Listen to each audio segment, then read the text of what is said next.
Hello guys, magandang araw po. Welcome back po sa aking YouTube channel. Ngayon po gagawa ako ng solar setup na pure 12 volts lang po. Na pwede pong solar panel yung gamitin na pang charge dun sa battery. At pwede rin na ganito. Charger po ito, gamit ay 220 volts. 80 pesos lang po ang bili ko dito. Nasira lang ng rider. Pero okay lang, gumagana pa naman. So bale ito po yung battery na gagamitin natin. Isang 12 volts 25 Ah na lead acid battery. Pang e-bike po, matibay ito, makunat. At saka isang 100 watts na solar panel, isang PWM na SCC, isang pares ng MC4 connector, dalawang DC breaker, at saka wires, at solar cable. Bali po itong mga materialis na gagamitin ko ay noon ko pa binili. Nasa 3,000 plus lang po mahigit.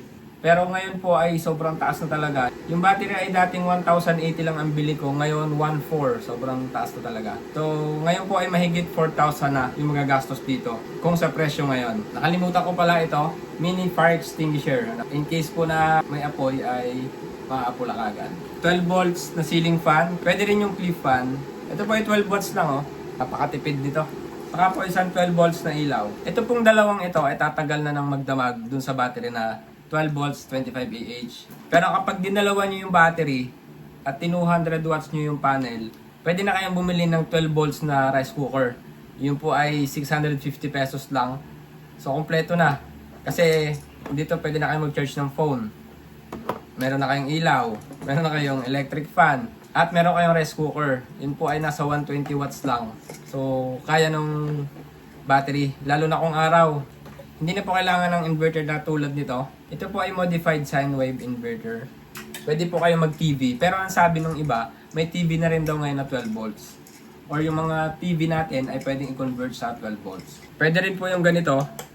Pure sine wave na po ito. Maganda ito sa mga demotor kasi hindi maingay. Ito yung ginamit ko sa washing machine ko. Sa battery wires, kapag maliit na setup lang, ito yung ginagamit ko. THHN. Kasi pagka dalian na at no choice na, pwede itong pansamantalang gamitin. Pero meron namang nabibili na ganito, battery wire. Kaso aluminum yung laman nito. Medyo mas mababa ang ampacity nito kaysa dun sa copper wire, sa mga tanso yung laman. Sa solar cable naman, ito yung mga ginagamit ko sa mga large setup, gaya nito sa akin. Tanso ang laman nito. Lalagay ko dyan sa comment section yung link kung saan mabibili yung ganito. Pero sa Solarista ko ito binili. Or kung gusto nyo, para hindi na kayo mahirapan, pwede naman kayong bumili na ng Yarina, ganito. Kaso nga lang ay aluminum ito. Ano? Pero okay lang, small setups lang naman. Yung pinakamaiksi nito, sa wirings po, mas maiksi, mas maganda. Ito po ay, yung pinakamaiksi nito, nasa 3 meters. 175 lang ang isa. So dalawang 175. Kasi positive, negative. Yun nga lang sa space, maganda ito kasi twin cable na siya. So bali ito po yung ating battery. 12 volts, 25 Ah. So para mapuno po yan, kailangan natin ng solar panel na at least 100 watts. At para mag-charge po ito, kailangan natin ng SCC. Kapag po kulay green na ganito, pwede ang LiFePO4. B3 yung i-select nyo. Ito po ay 30 amps na rin. SCC. PWM. Hindi siya MPPT. Diyan po, ang kulang na lang yan ay yung dalawang circuit breaker. So yung cable po ay kukonect mo dito sa breaker. Ito pong wire na ito, ang size nito, pwede na din dyan ang 12 AWG. Kasi 30 amps naman na yon. Small setup lang naman to at pure 12 volts lang. Tapos ang breaker nito, since 100 watts ito, 5.5 yung ISC niya, pwede na dyan ang 6 ampere or 10 ampere na breaker, circuit breaker. Tapos kukonect mo lang yung positive at yung negative dito sa SCC. At i-charge mo yung battery gamit ang SCC. Punta dito. Dito, pwede nyo din gamitin yung mga ganitong wire. Mamili na lang kayo kung alin yung available sa inyo. Pero ang standard ay itong battery wire. Itong THHN, pagka may available lang kayo at nagtitipid kayo. Okay din naman ito. Mas maiksi, mas maganda. Connect mo sa battery. Sa size ng wire, pwede na dyan ang 12 AWG. Kasi maliit lang naman. Sa circuit breaker, since wala tayong inverter, pwede na rin dyan ng 6 or 10 ampere. Tapos, yung ilaw na 12 volts, dito mo na lang ilagay sa output nito. At yung ceiling fan ay dito na lang. Imagine nyo lang po na ceiling fan itong dinrawing ko. Isama na po natin itong mini fire extinguisher. Yan, ito. Dati po ang gastos ko dito ay nasa 3,000 plus lang. Ngayon sa presyo natin, nasa 4K plus na siya. Baka abutin pa ng 5K. Yan pong battery na yan ay na-test ko na. Pero i-test na lang din po ulit natin para mas malinaw. Ayan, 13.03 volts. Full charge na full charge siya. Nasukat ko na rin nga pala ang internal resistance niyan, pero sukatin ulit natin. Para makita niyo. Ayan, 13.8 milliohms. Pasok pa po siya sa good. Pero pag umabot ng 20 milliohms ay bagsak yan.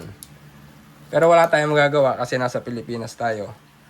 Maaring yan ay old stock na or gamit na, ni-refurbish lang. Hindi ko na po masyadong titest gaya ng mga solar panel kasi may mga video naman po ako dyan na tinest ko yung VOC, ISC, VMP, IMP. Yung VOC po at yung ISC, yun yung voltahe at amperahe kapag walang load. Halimbawa, hindi nakakonect sa SCC. Yun naman pong VMP, IMP, yun ay kapag may load na. Yun yung actual na output ng panel.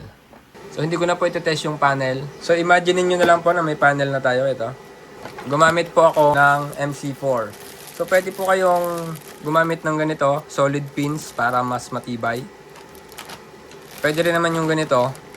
Hindi siya solid pin, pero okay din. Ito yung ginagamit ko dyan, pang crimp. Ayan. At kung may extra budget po kayo, pwede kayong gumamit ng ganito. Kasi ito yung panghigpit. Ito naman po ay ginagamit para dito. Sa pagkakalas. Kasi yan, hindi mo makakalas ang MC4 pag hindi mo ginamitan ng ganito. So, lahat naman po yan dyan ay ilalagay ko sa comment section yung link. Ayan. Yan ang purpose po nito. Panghigpit itong dalawa at ito naman ay pangkalas. Para naman po maikapit nyo yung mga breaker sa board, kailangan nyo nito. Nandiyan din po sa comment section ang link. Kung magdadalawa po kayo ng battery, maghanda na rin kayo ng ganito para pwede nyo silang i-parallel or i-series. Ganyan. Tapos yung mga ginamit ko dito ay ito. Gumamit din ako nito, hot air. Para mag-shrink siya. Ayan o. 300 watts po ito. Mura lang din ito. Hot air gun. So, bale ito, ikinabit ko na. Ito yung nakaabang para dun sa solar panel. Tapos ito, ikakabit sa SCC. Para naman po hindi dumulas ito sa mga ganito, pwede kayong gumamit ng ferrule. Yung ganito. Yan. Mura lang po ito. Nasa 200 pesos lang. Tulad nito. Ayan. Lalo na sa breaker. Kasi yung loob ng breaker niyan, may giting-giting yan, no? Ito po ay hindi basta-basta mahuhugot. Unlike dito, napaayon yung guhit niya.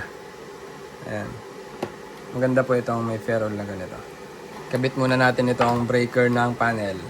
So ito ay pansamantala 16 amps lang yung gagamitin ko pero pwede ang 10 amps or 6 amps kung alin ang available sa inyo.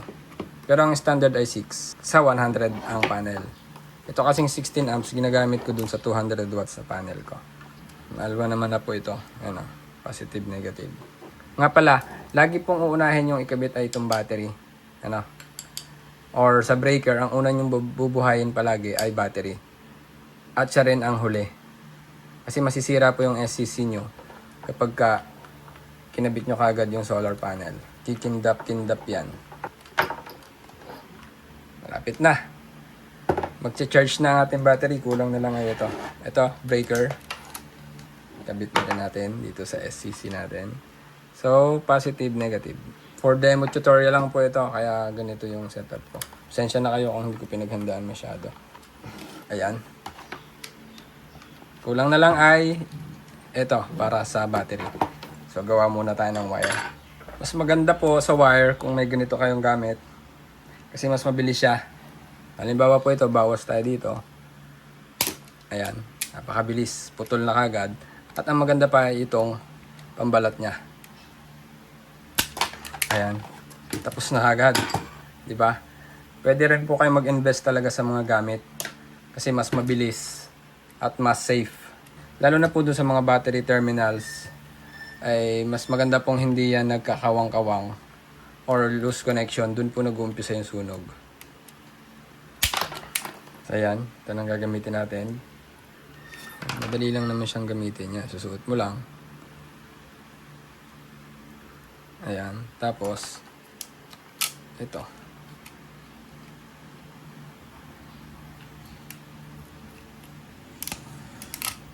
Ayan po.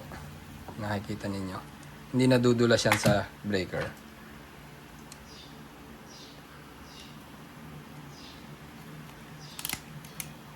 Ayan. Ganun lang po kabilis. Mag-invest po kayo sa mga gamit. Kung magdi-DIY kayo. Pakinabangan nyo po yan ng ilang beses at habang buhay. Para naman po sa mga terminal lugs, bahala na kayo kung alin gagamitin nyo. Yan, pwedeng ito, nasa comment section. Pero ako, ito, mas madali.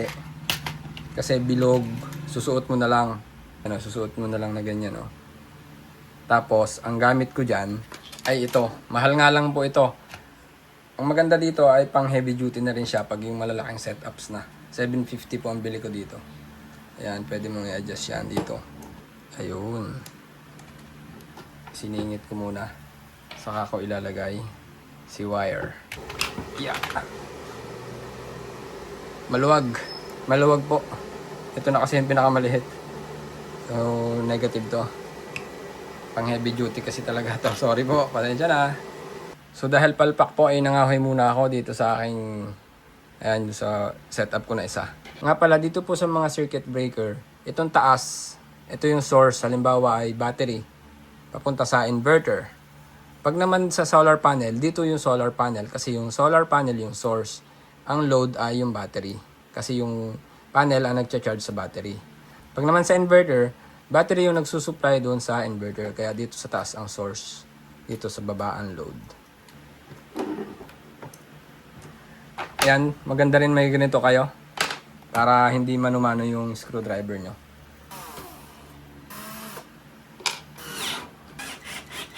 Ayan, ganyan kabilis po kapag may gamit. So, ayan, nakakabit na yung battery. Yung panel ay imaginary na lang muna. Madali lang naman yan. Pag sinalpak mo yan, set mo lang sa B1 ito. Ito. Pag B3 kasi life of 4 yun. Pag itong kulay green na ganito, so, buhay natin yung ating circuit breaker. So, ito po.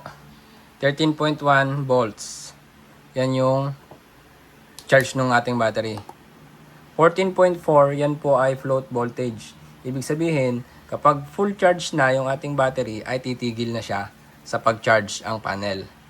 Ano? Ulitin ko po kapag puno na yung battery, titigil na sa 14.4 yung pag-charge ng solar panel. Pwede po nating iset yan. Kapag sa mga ganitong lead acid, ako 13.5. Kapag sa LiFePO 4 po ay 13.8 ako. 12.6 volts. Yan naman ay, meron kasi itong LVD. So pag baligtad kasi, dapat itong 10.7 muna. Pwede rin yung iset yan. Yan 10.7, pag 10.7 volts na lang ito, mamamatay na yung load dito. Ito kung makikita nyo. Tapos, kapag naging 12.6 yung charge ng battery, mabubuhay na ulit itong load natin. Dito lang naman yon. Ano? Pero pwede nyo yun erekta dun sa inverter nyo kung sakali, yung output nito. Dun sa switch lang. 24 hours. Yan yon. Ito. Ibig sabihin, pag binuhay mo siya, hindi siya mamamatay ng 24 hours. As in, palagi siyang buhay. Pero pwede nyo rin yung iset sa 12 hours, kahit anong oras. B1, yan yung sinasabi ko. Pwede nyo iset yan, didiin nyo lang ng matagal. Ayan. Ilipat nyo sa B3. Life of 4 yan. Pero B1 tayo kasi lead acid tayo. So para mawala yan, hayaan nyo lang muna siya ng 5 seconds. Ayan. Babalik na siya sa dati. Tapos naka B1 siya. So ganun lang kadali. Itong panel naman, pag yan ay hindi nagcha-charge, ibig sabihin mali yung setting nyo sa B1, B2, B3. Kapag ganitong mga AGM ang battery nyo, ay B1. Yung B2, ang alam ko yun ay flooded, kagaya ng mga battery ng sasakyan, battery ng motor. Kapag po nakabitan nyo na yan ng panel, dito, buhayin nyo lang yan, ay magcha-charge na yan, yung ating battery. Magbiblink yan, makikita nyo dito. May araw na magbiblink, ibig sabihin nagcha-charge yung battery. Iset nyo na rin yan ng itong 14.4, iset nyo yan ng, pag lead acid ang gamit nyo, iset nyo yan ng 13.5 lang. Kaso hanggang 13.7 lang pala tong SCC na to. Depende rin sa SCC. Yan, pwede na rin yan, 13.7. Sa LiFo 4, pwede na rin yan. Hindi ako nagpo 14.4. Ayan o, 13.7 na yung float voltage niya. Tapos po yung 12 volts bulb natin, LED na rin po ito. Tipid dito, 9 watts lang. Dito ko kinakabit yan. Ito. Nilagyan ko na rin ng ferrule yan. Bale na ikabit na natin. Maganda dito ay isasabit mo na lang siya sa kwarto. Pwede rin sa gate, pwede sa pinto. May switch na rin po yan. Iyon, ang lakas. Ganyan siya kalakas. Maliwanag pa ngayon ha. Lalo na kung gabi yan. Malakas po yan. So, may switch naman na ito. Pero pwede nyo din dito patayin. Ayan. Kaya ako po dyan inilalagay yan. Ayan. So, rice cooker na lang ang kulang. Yung rice cooker naman, pwede nyo naman erekta na yun dito sa battery. Tapos, itong 12 volts na electric fan or ceiling fan. Bago po ito, hindi ko pa nagagamit. Tagal na nito, may 2 taon na ito sa akin. Ayan, maganda dito, may kasama na rin siyang power adapter. Dati ang bili ko dito, 270 lang. Ewan ko ngayon, parang 300 plus na. Ayan, may kasama na siyang yan, LC. Tapos ito, ayan, 12 volts talaga siya. Tapos naka-clip yan, kakabit mo na lang doon rekta sa battery. Negative at positive. Ayun. Umikot na kagad. Ayan. Ang problema dito ay walang switch. Gagawan nyo pa siya ng switch. Ayan, umiikot na yan. Oh. Umiikot na siya. Ilalagay na lang yung LC. Meron na tayong ceiling fan at meron pa tayong ilaw. Ayan. Sabay. 12 hours na po itatagal niyan. 100 watts yung panel. Puno rin yun maghapon. Ito pala, pwede po kayong gumamit ng ganito. Ito po ay extension ng 12 volts. Ito, pang 12 volts lang naman po ito. At kung bibili po kayo ng 12 volts na rice cooker, ay dalawahin nyo yung battery nyo. Ayan. Pag parallel nyo lang, pwede na rin kayong bumili ng inverter kapag dinalawan nyo yan. Kahit naman isa lang, pwede kayong mag-inverter para pwede kayong mag-TV, pwede dito electric fan. Nasa sa inyo po yun, pero yung pinakita ko na yun ay 12 volt setup lang. So doon po natatapos yung ating vlog. Pasensya na po kayo kung hindi ko napaghandaan masyado yung presentation ko. Pero sana naman po ay may natutunan kayo. At kung may natutunan man po kayo, pwede po bang pakishare para malaman din po ng iba. Maraming salamat po.